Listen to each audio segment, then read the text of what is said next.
எல்லாரையும் நேசித்தீங்க, ஆனா உங்களை சூழ்நிலைக்காக, உங்க பணத்துக்காக, சில உதவிக்காக நேசித்தவங்க தானே அதிகம்.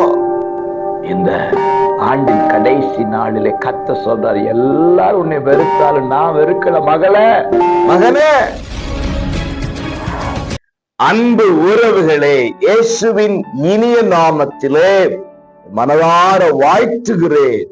ஆண்டின் இறுதி நாளிலே உங்களை சந்திக்கிறதிலே மிக்க மகிழ்ச்சி அடைகிறேன்.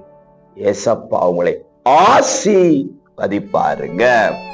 ஏசாயா 41:9 நான் உன்னை வெறுத்து விடவில்லை என்று சொன்னேன். பிரியமானவர்களே, எத்தனை உறவுகள் உங்களை வெறுத்துட்டாங்கல்ல.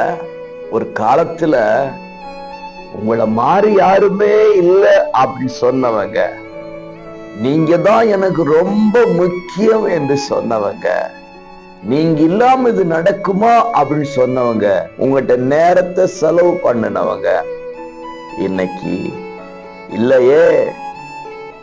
எல்லாரையும் நீங்க புரிஞ்சுக்கிட்டீங்க, ஆனா உங்களை புரிஞ்சுக்க யாரும் இல்லை இல்ல.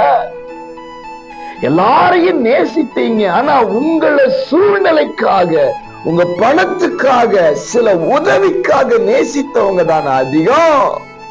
இந்த ஆண்டின் கடைசி நாளிலே கர்த்தர் சொல்றாரு, எல்லாரும் உன்னை வெறுத்தாலும் நான் வெறுக்கல மகளே, மகனே, என் மக்களே, நான் உங்களை வெறுக்கல என்று கர்த்தர் சொல்றாரு. சொல்ல வேண்டிய ஒன்றே ஒன்று, தேங்க்யூ ஜீசஸ். கடைசி நாளை காண செஞ்சீங்களே, நன்றின்னு சொல்லுங்க. வெறுக்காத ஒரு உறவு இயேசுங்கிற உறவு இனியும் வெறுக்காமல் நேசித்து நடத்துவார்.